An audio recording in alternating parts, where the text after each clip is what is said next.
What's up, party people? This is vlog number 105. I feel like I've really just taken it easy when filming vlogs and stuff this year. Instead of like trying to push one out every month, I just make one whenever I just collectively have a bunch of clips and stuff from throughout what I've been doing. Also, I went to the ER 2 times because your girl was stressed. But yeah, I'm okay now. I took the time to also go back to my grandma's to dig for old toys and stuff because I am trying to heal my inner child in a way, sort of. I think that's why like I've been really hyper fixated on like going back to collecting like Pokemon cards again, because it was such a strong part of my childhood.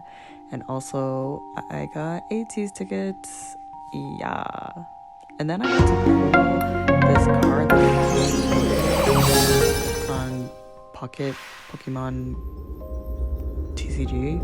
I don't know why. I really want this card. Everyone thinks this card's really creepy. I personally like this card. It's just so creepy and cool to me. But yeah, that is a highlight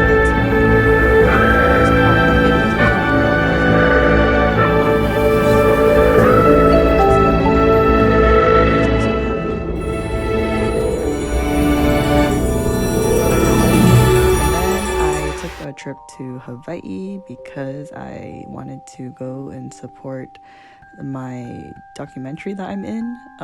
It was premiering at the Hawaiian International Film Festival, so yeah, I got to eat to my heart's content of poke and such. Here is also breakfast I had, and also a bunch of cute stuff that I regret not getting while I was there, but also your girl went kind of broke, so you know, I just went. And yeah, it was a really great time, and I'm really thankful that I got to experience going to watch this and be a part of the Q&A. Special guest here, we have Caitlin from... Woo! And her awesome Valentine's Costco t-shirt. The center of the...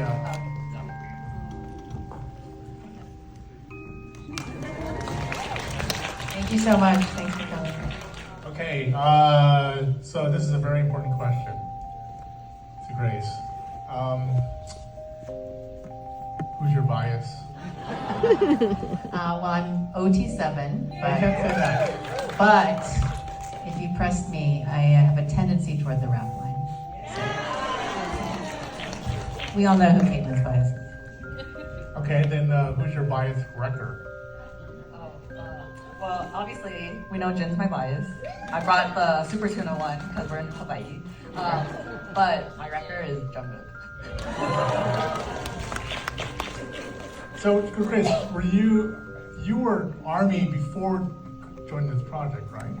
Yes. Okay, so talk about that. What was your first, what was the gateway drug? What was the treatment for you? For BTS? Yeah. Well, I'll tell a little bit of background story. I did this at the panel today.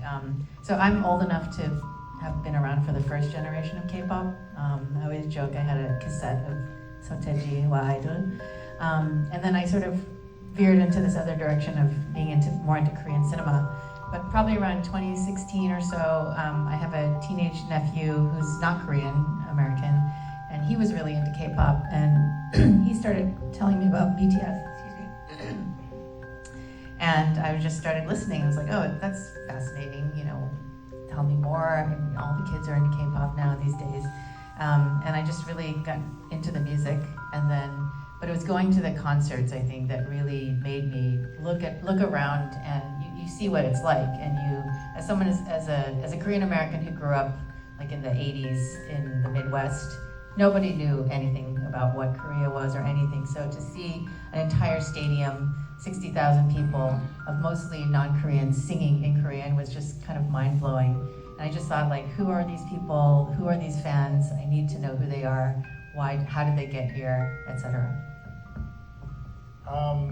So we talked about, like, I got to BTS because during lockdown, and just going into this YouTube rabbit hole, like and whatnot, and actually became like a fan myself. And I actually attended that SoFi concert. That was their, that was. Did anyone else go to that? Did anyone else go to that SoFi concert? Okay.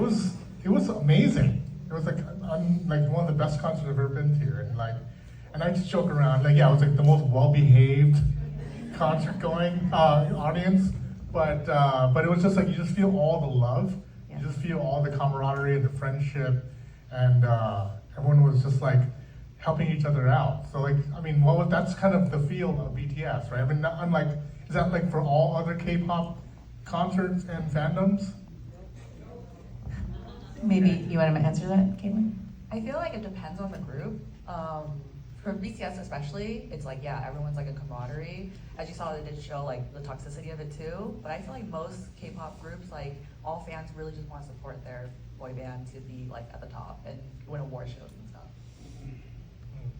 So, so going back to you jumping on the project, Grace, like what was the inception was it independently produced and then you presented it to So what happened was, I basically had the idea like a few years ago and just thought I've made a lot of different films. My films tend to look at questions of like identity and community and history and culture and politics, and I felt like Army covered all of those things. So I started developing the idea, and around the same time, I noticed that Patty On, who is actually a professor of K-pop, has a PhD in K-pop, and teaches at UC San Diego. I noticed that Patty was obsessively posting about BTS too, and I was like, oh, Patty, maybe we should work on this together, just because they have such a breadth of knowledge about the history of K-pop, etc.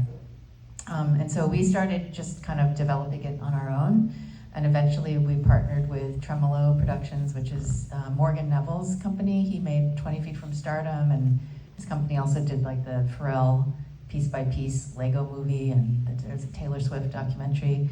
I knew that I couldn't just do this like my independent way, you have to deal with big, music licensing and archival. So eventually we connected with Big Hit, HYBE, and there's no way I could make a film about BTS without getting the music rights and all of the archival access to the performance spaces. So that took a while, but it was the only way that this film could happen. So Caitlin, I think you're the first Army that appears on screen, right? Yeah. So can you talk about how did you get involved? So I got a sketchy email in December of 2023, and it was from one of the editors first. No, it was from associate producer. Norman, right? Norman, yeah. So I got this email like, hey, we're doing a K-pop documentary. Do you want to be a part of it? And I was like, that's kind of weird. Like, that's a weird email, but I'll hear them out. Like, why not? He's like, okay, you can talk to the two directors on Zoom. And I was like, okay. And then I talked to Patty and Grace, and I was like, okay, they're Army too, so it's good. And then I was like, the vibe was good, so I was like, I'm down. So you have to meet them on Zoom. Were you testing their knowledge, making sure that you were? No, because for me, it's not about how much you know about BTS. It's more like, do you love the group enough to show it in a good light, and not just because you don't have to know every little thing. But if you love BTS, then you love BTS. There's no comparison. Oh, you have this, do you own this? You don't have to do any of that. Also, when we were putting together the team for the film, we tried to get as many Army in the project. So Norman, who is the one that contacted Caitlin, he's also been in Army since, you guys are about the same age, right? Since pre-debut. So he actually found Caitlin. And he found my blog from 10 years ago. Yeah. It was kind of scary because no one uses Blogspot anymore. And you were Army from the very beginning. Pre-debut. Pre-debut, yeah. Oh, pre-debut. Yeah. We were looking for someone who was at the Troubadour. Okay. And then we found Caitlin. Standing in line for 17 hours. Yes. Okay, got it. And actually that footage, somebody else, I've never seen that. Someone else had put it on YouTube, and we found it, and then, for a long time we only just had people in line, and then suddenly our editor just was looking through it all over. He's like, is that Caitlin? Wow. So there's footage you'd never seen I've of never yourself. seen that of myself from like 10 years ago, and I was like, well, that's scary. So going on this journey, how did you make the hard choices of which army to include in the film? Yes, so obviously it's only 90 minutes and it's a fandom of millions. And you know, just by virtue of being Korean American, we sort of kind of foregrounded like the North American story. We know that there's so many out there. It was really important for us to sort of get a real breadth of the kinds of army out there, just like within the diversity. It was really important for us to get like some Latin American army because it's a huge part of the fandom. It's really important for us to get some Korean army, K-Army, even though, you know, we barely scratched the surface on, you know, who K-Army is. You know, it was just trying to, it's always like a puzzle, putting together a puzzle piece when you're making a documentary and trying to, you know, even though we didn't, and we also have limited time and budget, so it was great to meet Farida, the Indonesian army, because there's a huge Muslim and Indonesian army, but she happened to live in Los Angeles and could kind of represent that way. And then we just really tried to think about like age diversity, gender diversity, all of that stuff. So yeah, it was a big task. There's a lot of scholars also who are army that were talking Yes, heads, right? yes. So with K-pop, with PhDs in K-pop. Exactly. Yes. Any questions from the audience? Don't. Okay, you, and then you. Yeah, go ahead. Will this be screened somewhere else? Because we have a lot of friends who don't understand Army, who are curious. That's a good Yes. question. Will this be screened anywhere else? Because obviously you're Army, but you have a lot of friends who don't understand Army. Yes, I've been hearing this a lot. We premiered at South by Southwest like a month ago, and we played in Texas, and then we played in Denmark in the Copenhagen CPH docks, and then I just came back from Ambulante in Mexico. So if you have any friends in Mexico, it's on a tour of this traveling documentary festival. It's actually going to play in Los Angeles on May 2nd, but it's sold out. At the LA Asian Pacific Film Festival. Eventually, you know, we're working on plans, hopefully, to have like a wider release. And in that case, the way to keep up with us is to go to btsarmymovie.com and you can sign up to get updates. But right now, we're just doing festivals. Caitlin, I know you brought some family members here to is it more like to show them what Army is and why? I mean, it may be foreign to some of your family members. Yeah, so like my family knows I'm into like K-pop and stuff, but like they don't really know like deeper like what like BTS or any like K-pop related thing is. So I thought it was like a really good like showcase of like, this is why I've been into this group for this long. Like, here you go. And then, you know, also to see me on the screen. I want to, you raise your hand in the back? Yes. This question is for Caitlin. Being that you were one of the 200 that went to their first concert, did you ever keep in touch with anybody else? And are they still Army or? It's funny that you say that because my best friend I met during that time, we're still best friends to this day. And we still talk every single day and like I can't see my life without her. And so because of BTS, that brought us together. Like, I'm really thankful for that. So yeah. Yeah, I think one of the things that I just sort of started feeling while we're watching is, you know, you think it's about your love for BTS. It is about your love for BTS, but it's also about your love for other people and yourself, you know, and I think that Farida says at the very beginning, it's a love story about everybody, and I think it's really true. Any other questions from the audience? Yes? Even though you were Army and knew a lot about BTS, was there anything that surprised you during your research for making this project? And also, what was it like working with the Korean entertainment industry and getting the collaboration done? Oh yeah, there's so many surprising. Army is just a really hilarious and fun and constantly surprising fandom.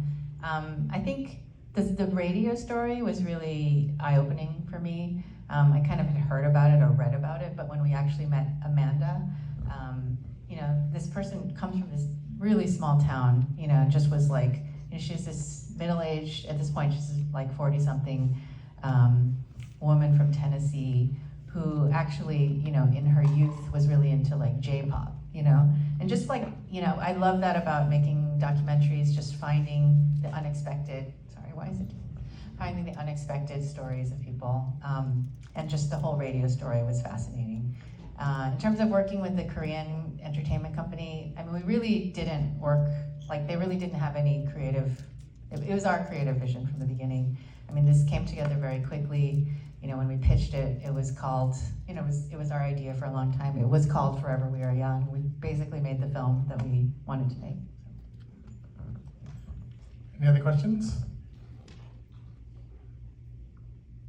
No? Yes, go ahead. I just want to say thanks for making this film. It gave me hope in humanity again. Oh, thank you so much. That's really nice. I like, you know, it's a really tough time right now, especially in this country. And, you know, Patty and I were just talking about like, oh, could we get Army to like be more, you know, all of this stuff. And we're like, at this point, I think we just need some joy, like to remember like what it means to be creative, what it means to be, have an imagination, to like, you know, be in community. I think that's what I think we're getting from it, right? We've definitely gotten that in all of our screenings. So thank you for that comment. And can I take a photo of everybody? Yeah. How do we do? Let's do like a selfie. I don't know, my arm. Yeah. Okay. All right, hold on. This is like let's take a selfie. So everybody get in the frame.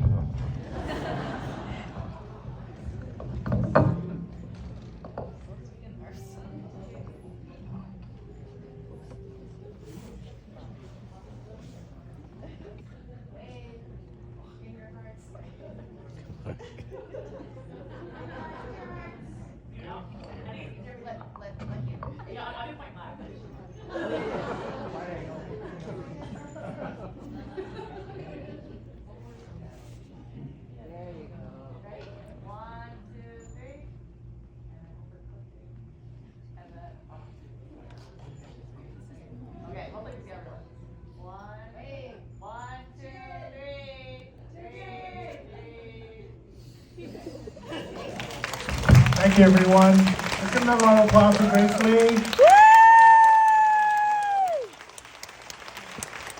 Thanks for coming in. And Caitlin as well. And yes, thank you for coming to Ōpio Fest. Hopefully we have one more day tomorrow. If you want to take photos, meet up outside. It was really heartwarming meeting everybody that attended. And then I went home, and the first meal I had with my best friend was Shake Shack. And then a couple days after that, I went to donate blood because I really wanted the t-shirt that they were giving out. It's like the vintage style. Got noticed by Teletubbies, and then went to watch Blue Sun Palace, and that was my month.